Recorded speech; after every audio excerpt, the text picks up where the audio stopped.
The massive doors of the Galactic Senate chamber opened with a deep hum that echoed through the vast space. Ambassador Sarah Chen walked through them, her black diplomatic uniform a sharp contrast against the rainbow of alien forms that filled the circular chamber. Behind her, Commander Marcus Torres carried a slim datapad that held months of careful work. Sarah had been preparing for this moment for over a year. The proposal she was about to present could change everything for humanity and the galaxy. She looked up at the towering ceiling where holographic displays showed the current session number and agenda items in 47 different languages. The chamber itself was a marvel of engineering.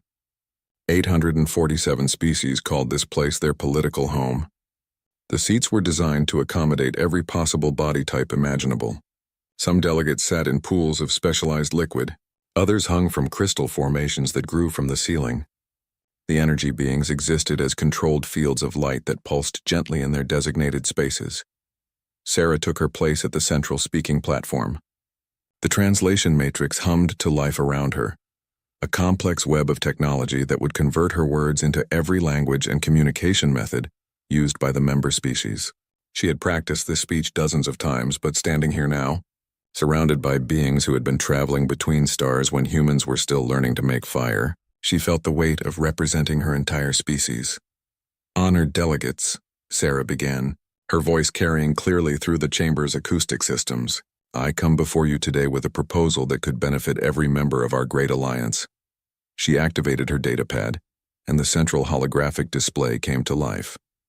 A three-dimensional map of known galaxy appeared, showing trade routes, defense positions, and resource distribution in glowing lines and dots.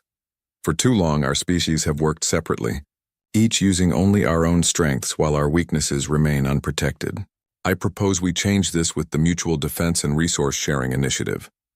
The display shifted, showing a complex network of interconnected systems. Sarah had spent months creating this presentation, working with human analysts to identify exactly how each species could contribute to a greater whole. "Every species in this chamber has unique gifts," Sarah continued. "The Zephyrians have the fastest computational networks in known space. Their crystal-based processors can solve problems in minutes that would take our computers days." A section of the display highlighted the crystalline, beings who sat in formations that resembled living diamonds. Several of them pulsed with what their species used as acknowledgement. The depths have sensory equipment that can detect ships and anomalies from distances we cannot imagine. Their deep space monitoring systems are unmatched. The aquatic depths, floating in their specialized water-filled chambers, created gentle ripples that indicated attention. The lithoids can build structures that last for millennia. Their engineering knowledge could help us create permanent installations that would serve generations. The rock-based beings shifted slightly, their boulder-like forms making grinding sounds that the translation matrix identified as interest. "Humans bring something different to this alliance," Sarah said.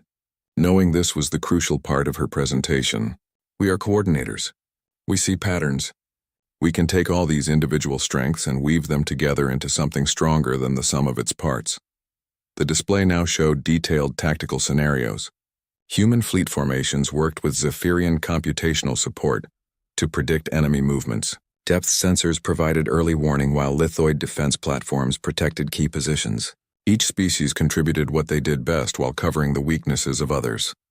"Look at these simulation results," Sarah said, highlighting a series of battle scenarios.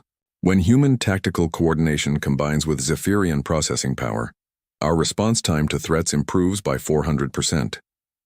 When Depth's early warning systems work with human pattern analysis, we can predict pirate raids 3 weeks before they happen." She moved to the next section of her presentation. "This is not about human leadership. This is about human coordination. We have spent our entire history learning to work together despite our differences. On our homeworld, hundreds of different cultures and nations learn to cooperate. We can help other species do the same thing on a galactic scale." The chamber was quiet as delegates considered her words. Sarah could see various species communicating among themselves in their own ways. The bird-like Aryans clicked their beaks rapidly. The mantid collective's insect-like representatives touched antennae together. The energy beings pulsed in synchronized patterns. "The benefits would be enormous," Sarah continued. "Trade efficiency would improve by at least 60%. Defense costs would drop while security increased. Scientific research would advance faster as we share knowledge more effectively. She brought up specific examples. The agricultural crisis in the Outer Rim could be solved by combining mantid biological knowledge with human farming techniques and lithoid soil engineering. The piracy problem in the neutral zone could be ended by coordinating depths detection, Zephyrian analysis, and human tactical response. The presentation continued for another 20 minutes as Sarah detailed every aspect of her proposal. She showed economic projections, defense scenarios, and scientific advancement possibilities. Every number had been checked and rechecked. Every scenario had been tested in simulation. This initiative would create a true alliance, Sarah concluded. Not just a collection of species who happen to share the same galaxy, but a unified civilization that protects and supports all its members. The holographic display faded, leaving Sarah standing alone at the center of the chamber. For a moment, there was complete silence. She had done everything she could. The proposal was solid, the benefits were clear, and the implementation plan was detailed and realistic. Then the laughter started. It began with Hegemon Prime Minister Vextar, whose species resembled giant praying mantises. His mandibles clicked together in a rapid pattern that the translation matrix identified as amusement. The sound was sharp and metallic, echoing through the chamber like scattered coins hitting stone. Council Speaker Blobthune joined in next. The gelatinous being's entire body rippled with what passed for laughter among his people. The ripples created waves in his transparent form that caught the chamber's lights and threw dancing patterns on the walls. Soon the entire chamber filled with the sounds of 847 different species expressing amusement. The Aryans clattered their beaks in rapid rhythms. The lithoids created grinding sounds like rock slides. The energy beings flickered in patterns that hurt to look at directly. Even the usually silent robotic delegates from the Machine Collective emitted series of beeps and electronic static that their translation protocols marked as humor. Sarah stood motionless at the center of it all. Commander Torres stepped forward as if to say something, but she raised her hand slightly to stop him. Her face showed no emotion as she waited for the laughter to die down. Finally, Speaker Blobthune's voice cut through the noise. "Oh, humans," he said, his words rippling with continued amusement. "Always so eager, so optimistic. Your species has been traveling between stars for what, 200 years? Some of us have maintained galactic order for longer than your civilization has existed." Prime Minister Vextar's mandibles clicked again. Perhaps the humans should focus on learning to manage their own single star system before they presume to coordinate civilizations that were ancient when their ancestors were still discovering how to make fire. The laughter resumed, even louder than before. Sarah felt the weight of every eye, sensor, and attention-focusing organ in the chamber. She had expected skepticism, perhaps some resistance to change. She had not expected this level of dismissive mockery, but she maintained her composure, standing straight and calm at the center of the storm of alien amusement that surrounded her. The laughter continued for several more minutes before gradually dying down to scattered chuckles and amused comments. Sarah Chen remained standing at the center of the chamber, her expression calm and professional, despite the mockery surrounding her. She had represented humanity in difficult situations before, but nothing quite like this. Senator Krilox of the Mantid Collective rose from his specialized seating area. His 6 legs clicked against the chamber floor as he positioned himself to address the assembly. His compound eyes, each the size of a human fist, gleamed with what could only be described as condescension. "Honored Speaker," Krilox began, his voice carrying the characteristic buzz that all mantid species shared, "I must respectfully question whether we should waste any more of this august body's time on such ambitious proposals from our newest members." More chuckles rippled through the chamber. The mantids were known for their diplomatic language, but everyone understood the insult beneath the polite words. The humans speak of coordination and pattern. Recognition, Krilox continued, his antennae twitching with amusement. Yet their own planet spent millennia in constant warfare before they achieved even basic planetary unity. They suggest teaching cooperation to species who have maintained peaceful alliances since before their sun began burning. Senator Thivan of the Psionic Collective floated forward in her energy bubble. Her species appeared as vaguely humanoid shapes made of flowing light, and when she spoke, Her words seemed to come from inside the minds of every delegate present. "The human proposal assumes we require their assistance," Thivan said, her mental voice carrying undertones of polite disdain. "Yet we have successfully managed galactic affairs for over 50,000 years. Our trade routes operate efficiently. Our defense systems have prevented major conflicts for centuries. What exactly do the humans believe they can improve upon, delegate?" Morthak of the Silicate Union scraped his rocky appendages together, creating a sound like grinding stone that his species used for emphasis. "The humans have existed in space for less time than it takes our people to complete a single growth cycle. They have visited perhaps 30 star systems. We have settlements in over 12,000. The chamber erupted in another wave of laughter. Sarah noticed that even some of the typically neutral robotic delegates were emitting the electronic equivalent of chuckles. Admiral Zexkor of the Aquatic Federation surfaced in his water tank, creating ripples that indicated strong emotion. Through the translation matrix, his words carried the weight of ancient authority. "The depths have been monitoring space for threats since before mammals existed on Earth. Our sensor networks span half the galaxy. What patterns could humans possibly detect that we have missed?" Sarah felt Commander Torres tense beside her. She knew he wanted to respond, to defend humanity's achievements and capabilities, but she also knew that anything they said now would only generate more mockery. High Counselor Vextar clicked his mandibles again, the sound sharp and dismissive. "Motion to table indefinitely the human initiative," he announced. "All in favor?" The response was immediate and overwhelming. Appendages, tentacles, energy signatures, and various other forms of agreement rose throughout the chamber. Sarah watched, as every visible delegate indicated their support for dismissing her proposal. The vote counter displayed the results in glowing numbers: 847 in favor of tabling, 0 opposed, 1 abstention. Sarah realized the abstention was her own vote. Even the human delegation's allies had voted against them. Furthermore, Counselor Thivan added, her mental voice now carrying an edge of superiority, "Perhaps humanity should consider that their membership in this body was granted as a courtesy, not as recognition of equals.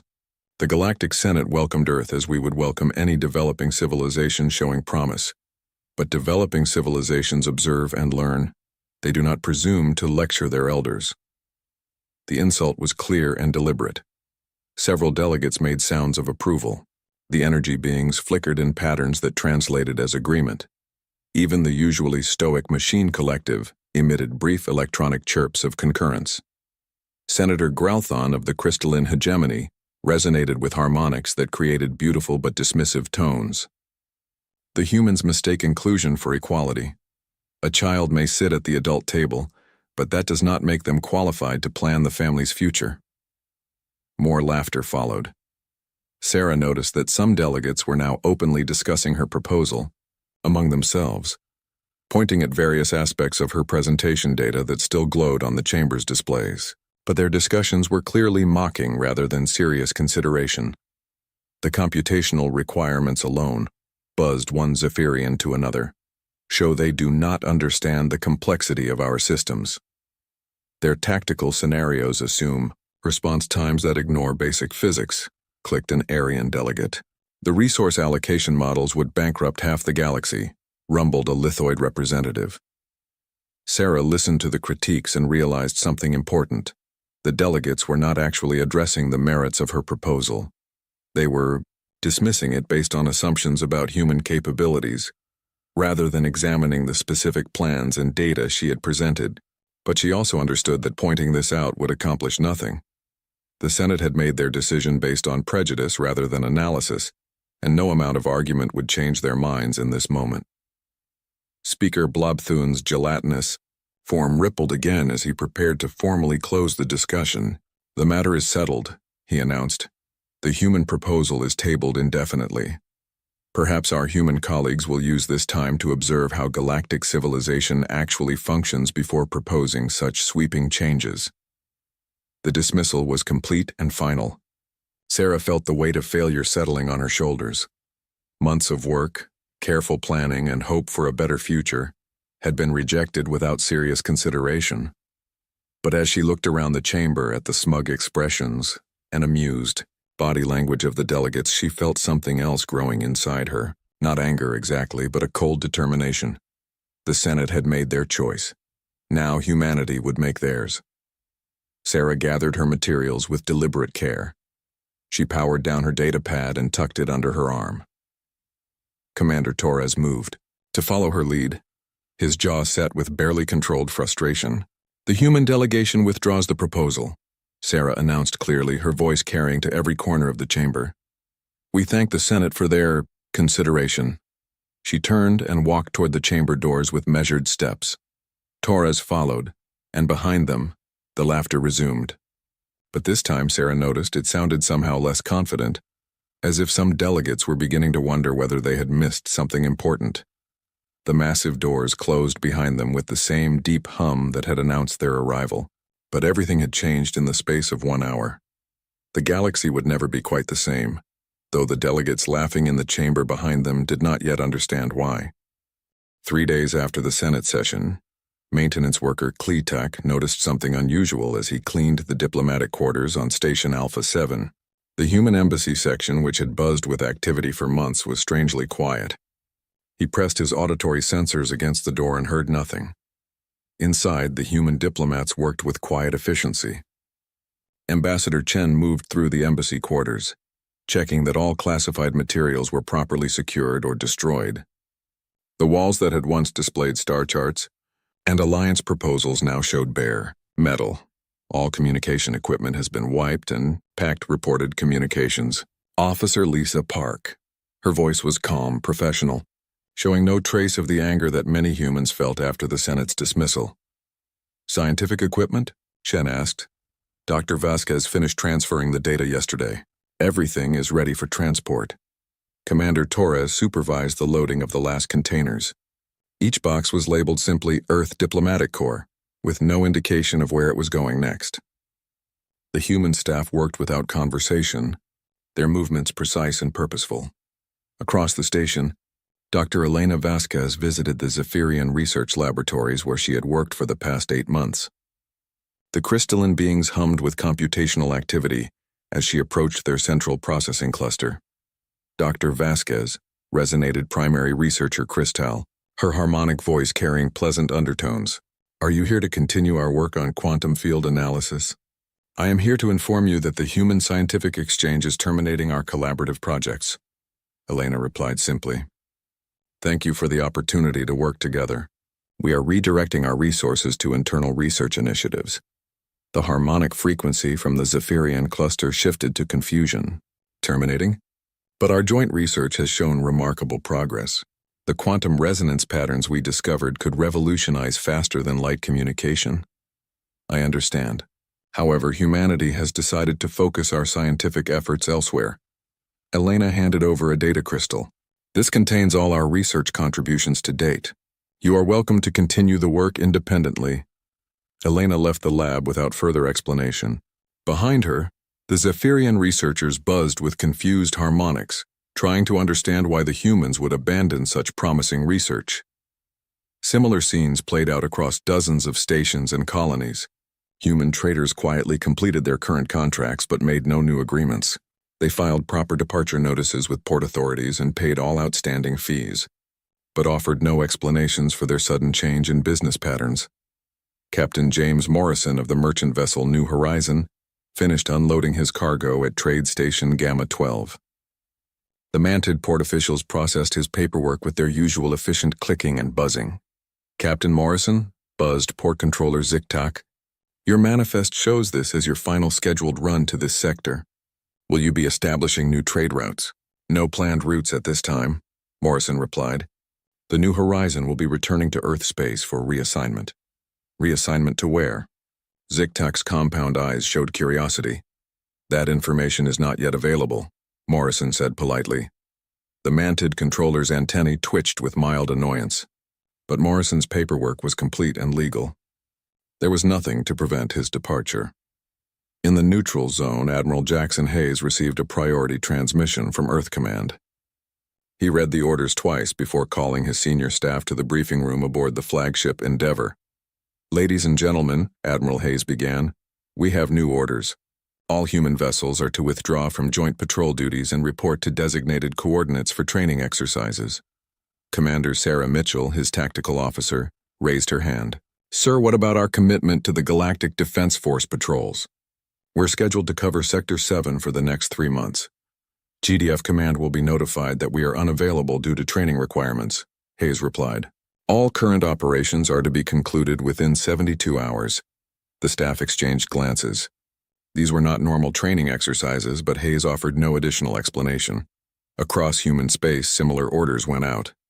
Trade vessels changed course. Research teams packed their equipment. Diplomatic missions filed departure papers. In every case, the explanations were polite, professional, and minimal.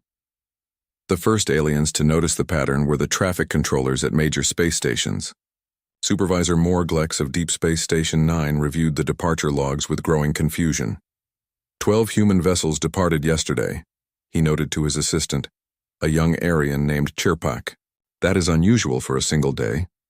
Perhaps they are coordinating some kind of trade mission, Chirpak suggested, her feathers ruffling with uncertainty. Without filing proper trade mission paperwork? Humans are usually very careful about documentation. At Galactic Defense Force headquarters, Admiral Thexvar of the Aquatic Federation reviewed patrol. Reports from the neutral zone, his water tank bubbled with confusion as he processed the information. The human fleet has withdrawn from all joint operations, he reported, to the Defense Council. They cite training exercises but provide no timeline for return to duty. General Voxtar, Prime Minister Vextar's military cousin, clicked his mandibles dismissively. Let them train. Their tactical contributions were minimal anyway. We maintained galactic security for millennia before they arrived. But some officers were beginning to worry. The humans had been assigned to the most difficult patrol sectors, areas where their unusual tactical thinking had proven surprisingly effective at dealing with pirates and smugglers. Lieutenant Commander Sealoth of the Crystalline Hegemony accessed patrol efficiency reports from the past 6 months. The data showed something interesting. Sectors with human tactical support had 30% fewer incidents than similar areas patrolled by other species. She brought this to Admiral Thexvar's attention, but he was not concerned. Correlation does not imply causation, he bubbled. Those sectors may simply have had less criminal activity recently. As the second week began, the pattern became impossible to ignore. Every human presence in galactic space was quietly disappearing. They maintained communication with traffic control and followed all regulations, but they were clearly leaving. The strangest part was how polite they remained. When asked direct questions about their departure, humans gave simple, honest answers that revealed nothing about their intentions. They were returning to Earth space. They were concluding their current assignments. They had no immediate plans for return. At the Galactic Senate, Speaker Blobthun received a formal notification from the human embassy. Ambassador Chen was returning to Earth for consultations. A skeleton crew would maintain the embassy, but all active diplomatic initiatives were suspended indefinitely. Perhaps they are sulking, suggested Senator Krillox when informed of the situation. Young species often react emotionally to diplomatic setbacks. But privately, some senators were beginning to wonder if they had missed something important. The humans had not protested their treatment in the Senate. They had not demanded reconsideration or threatened retaliation. They had simply left. By the end of the third week, human space was eerily quiet. Ships still moved between Earth's colonies, but no human vessels operated outside the Sol system and its immediate neighbors. The busy traffic that had characterized human expansion for the past 50 years had simply stopped. The galaxy continued to function without them. Trade routes operated normally. Defense patrols maintained their schedules. Scientific research proceeded in laboratories across hundreds of worlds, but a few careful observers noted small changes. Response times to incidents were slightly longer. Some trade routes seemed less efficient. Certain research projects moved more slowly without human participants. Most aliens dismissed these changes as insignificant variations in normal operations. After all, humans had been part of galactic civilization for less than a century. How much difference could their absence really make? They were about to find out.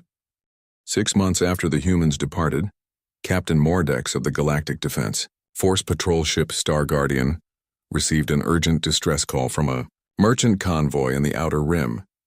His ship was currently 3 hours away from the reported position. Pirates. Again, growled his tactical officer, Lieutenant Zekar. That's the 4th attack this month in Sector 7. Mordek studied the tactical display with growing frustration. Wasn't Sector 7 one of the areas the humans used to patrol? Yes, sir. But General Voxtar said their contributions were minimal. Minimal. Mordex repeated grimly as he ordered maximum speed toward the convoy. They arrived to find 2 merchant ships destroyed and the others scattered. The pirates had vanished into the asteroid fields that honeycombed this part of space. Similar reports were flooding in from across the Outer Rim territories. Pirate activity had increased by over 300% in the 6 months since human patrols had withdrawn. The remaining GDF forces were stretched thin, trying to cover areas that had been peaceful for years. Admiral Thexvar floated in his command tank, reviewing increasingly alarming statistics. His aide, Commander Silthea, waited patiently as he processed the data. The patterns make no sense, Admiral Thexvar finally bubbled. These pirates are hitting targets we never anticipated they would choose. Their timing seems almost coordinated. Sir, should we request additional ships for the Outer Rim? From where? We are already operating at full capacity. What the Admiral didn't know was that the pirates were following the same patterns they had always used. The difference was that human tactical analysts were no longer there to recognize and predict those patterns. The seemingly random attacks actually followed clear mathematical progressions that humans had spent months learning to identify. On the Zephyrian homeworld, primary researcher Crystal worked frantically to solve a growing crisis in the crystalline computational networks. The massive crystal formations that served as living computers were developing what could only be described as processing errors. The quantum resonance equations are becoming unstable, she reported to the High Council. Our computational efficiency has dropped by 23% over the past 4 months. Council leader Harmon's crystalline form pulsed with concern. What is causing these errors? We cannot determine the source. The mathematical models that we have used for centuries are suddenly producing irregular results. What Crystal could not know was that human. Researchers like Dr. Vasquez had spent months identifying tiny harmonic irregularities in the Zephyrian systems. The corrections they had quietly implemented were no longer being applied, and the small errors were compounding into major problems. The crisis was not limited to the Zephyrians. Across the galaxy, systems that had operated smoothly for years were beginning to show strain. Trade coordinator Blixtar of the Merchants Guild stared at shipping reports that made no sense. Delivery times have increased by an average of 18%, he reported to the Guild Council. Some routes that used to take 3 days now require 5. Are there new obstacles? Pirate activity? Navigation hazards? No, nothing like that. The routes are the same, but somehow less efficient. The humans had not built the trade routes, but they had spent years analyzing traffic patterns and suggesting small adjustments. A slight change in departure timing here, a minor course correction there. The improvements had seemed insignificant individually, but together they had optimized the entire system. Senator Krillox faced his own crisis on the Mantid homeworld. The quantum-grown agricultural systems that fed billions of his people were failing. Plants that had grown successfully for generations were withering, despite perfect environmental conditions. The biological matrices are unstable, reported Chief Agriculturalist Thuven, her antennae drooping with exhaustion. We have tried every solution in our databases, but the crop failures continue to spread. What changed? These systems have worked for thousands of years. Nothing changed, Senator. That's what makes this so confusing, but something had changed. Human biologists had identified subtle imbalances in the Mantid growing systems and suggested minor adjustments to soil chemistry and growth hormones. The Mantids had implemented these suggestions because they improved yields slightly. Now, without those tiny corrections, the systems were slowly destabilizing. The most alarming development came from the Deep Space Monitoring Network. The depths, with their unmatched sensory capabilities, had always provided early warning of threats from unknown space. But their reports were becoming increasingly unreliable. Sensor technician Glubpar emerged from his monitoring pool with disturbing news. The deep space sensors are detecting massive object movements in the void regions, he reported to Station Commander Wavron. Object movements? What kind of objects? Unknown. The sensor returns are confused. What we thought were cosmic background radiation appears to have been masking something much larger. Commander Wavron's tentacles writhed with concern. How long have these objects been moving? Based on the sensor logs, approximately 18 months. 18 months.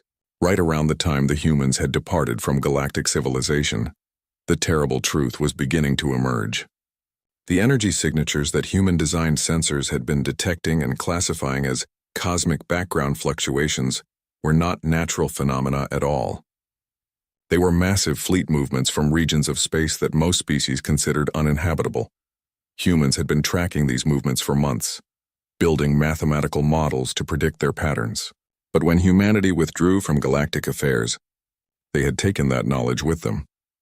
The unknown fleets were now moving into position around key systems, and the Galactic Defense Force had no idea they were coming.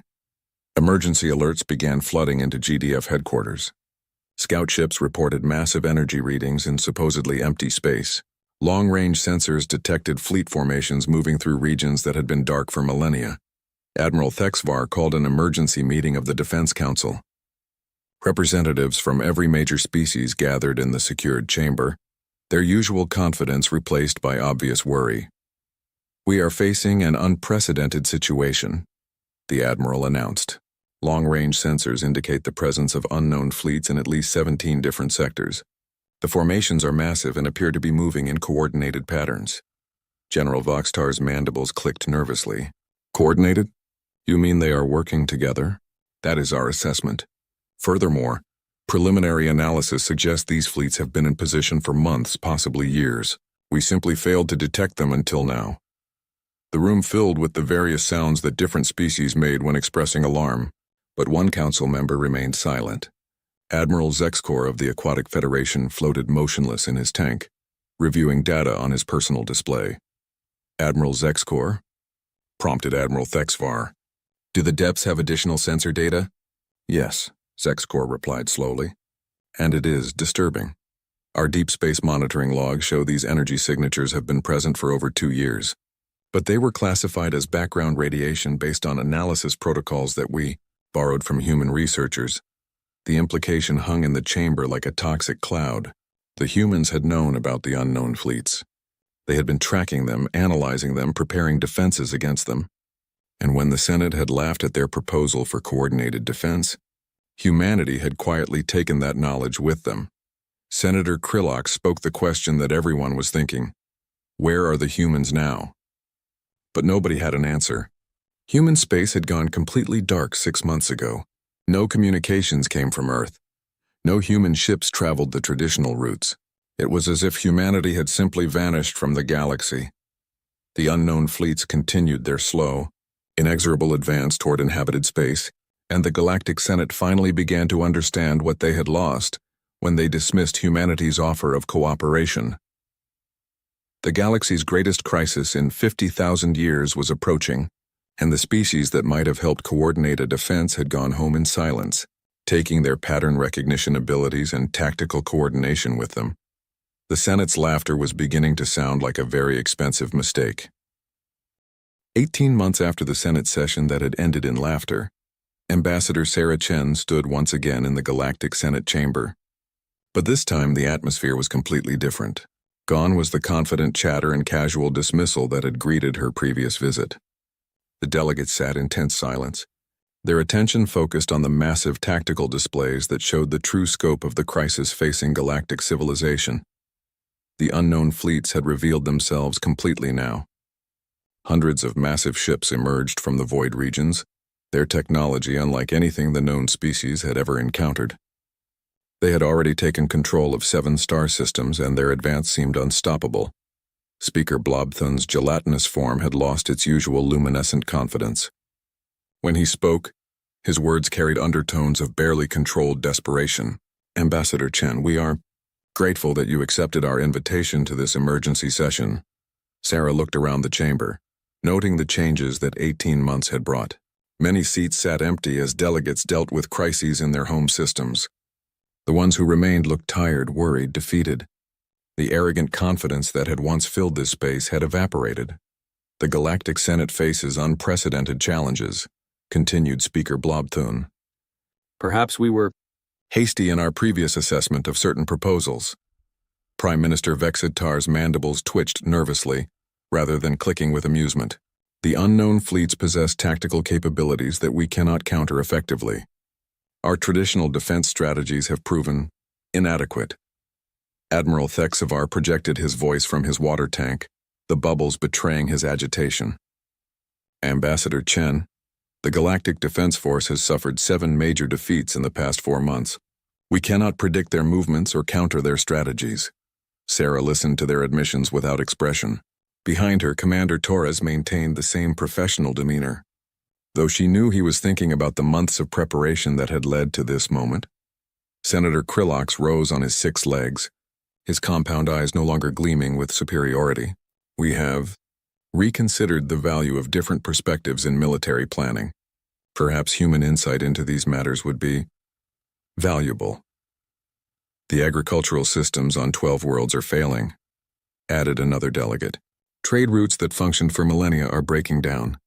Our computational networks are experiencing cascading errors. Sarah finally spoke, her voice calm and clear. The human species appreciates the Senate's invitation to this session. However, our current commitments to our own security and development preclude external involvement. The chamber filled with a very different kind of silence than the one that had greeted her 18 months ago. This was not the silence of dismissal, but of growing panic.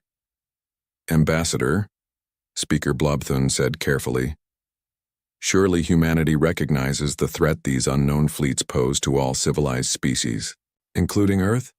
Humanity is aware of various threats in the galaxy, Sarah replied. We have taken appropriate measures to ensure our security.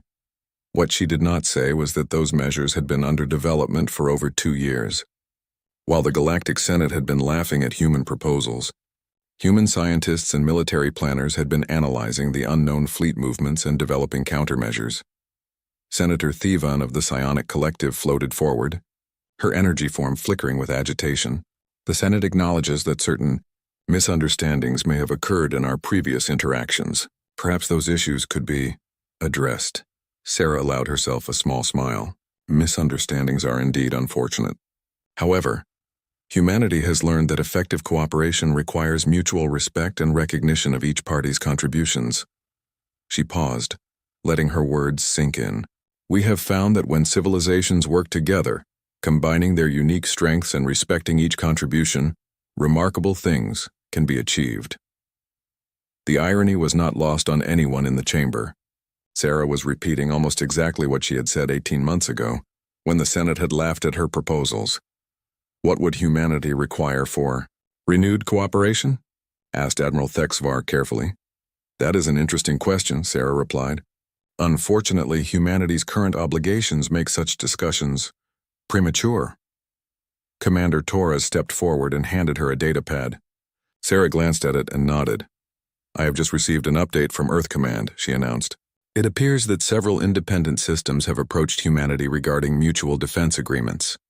The Centauri Republic, the Free Worlds Alliance, and the Outer Colony Federation have all expressed interest in cooperative arrangements. The chamber erupted in surprised murmurs. These were systems that had remained neutral in galactic politics, neither fully aligned with the Senate nor completely independent. If humanity was building alliances with them, the human government is currently evaluating these proposals, Sarah continued. We have found that smaller, more focused alliances often prove more effective than large, unwieldy organizations. The implication was clear. While the Galactic Senate struggled with the crisis, humanity was building its own network of allies based on the same principles of cooperation and mutual respect that the Senate had rejected. Senator Growthon of the Crystalline. Hegemony resonated with worried harmonics. Surely the humans would not abandon galactic civilization entirely. The threat affects all of us. Humanity has not abandoned anything, Sarah replied. We simply redirected our efforts toward partners who value what we bring to relationships. She gestured to the tactical displays that still showed the advancing unknown fleets. These forces have been moving for over 2 years.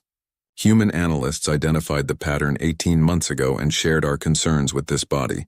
The response was illuminating. The chamber fell silent as delegates remembered their reaction to Sarah's original presentation. The proposal they had dismissed so casually had included warnings about exactly the threat they now faced. However, Sarah continued, humanity is not vindictive. We wish the Galactic Senate success in resolving these challenges. She moved toward the chamber exit, then paused and turned back. I will note that the Independent Worlds Alliance has made remarkable progress in the past year. When diverse civilizations work together as equals, respecting each other's strengths and contributing their unique capabilities, they can accomplish things that seemed impossible alone. Commander Torres opened the chamber doors for her. As they prepared to leave, Speaker Blobthun called out desperately, Ambassador, surely there must be some basis for cooperation? Some way to work together against this common threat? Sarah stopped at the threshold and looked back at the assembled delegates. For just a moment, her professional demeanor softened slightly. Speaker Blobthun, cooperation is always possible between civilizations that approach each other as equals. When mutual respect exists, when each party's contributions are valued, remarkable partnerships can develop, she paused. Then added, the Independent Worlds Alliance has demonstrated this principle quite effectively. Perhaps the Senate might consider what they have learned from that example. With that, Sarah Chen walked out of the Galactic Senate chamber for the final time as humanity's representative. Behind her, the delegates sat in stunned silence, finally understanding what they had lost when they chose mockery over partnership. Outside the chamber, Commander Torres asked quietly, Ma'am, should we tell them about the joint fleet we've assembled with the Independent Worlds, or the new defense technologies we've developed? Sarah shook her head. Let them find their own solutions, Marcus. When they're ready to approach cooperation as equals rather than seeking salvation from their betters, the Independent Worlds Alliance will consider their application. The Galactic Senate had laughed when humans offered partnership. Now, in the silence of humanity's absence, they finally heard the echo of their own short-sightedness. The galaxy's newest alliance was growing stronger every day, built on the principles of mutual respect and shared strength that the ancient Senate had rejected. And somewhere in the dark between stars, human ships patrolled alongside vessels from a dozen other species, all working together to defend their worlds against the approaching storm.